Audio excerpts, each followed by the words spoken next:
Dahil sa akala ko hindi ka na manluloko, ikaw pala ang kakabig ng pera ko.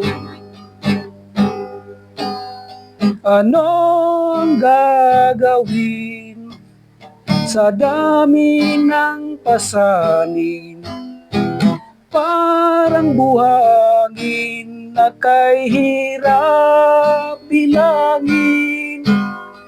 Sana'y unawain, ang utang-utang pa rin.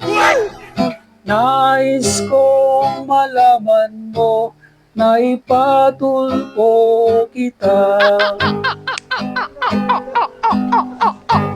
Nais kong malaman mo na ipatulpo kita. Nais kong malaman mo na ipatulpo kita.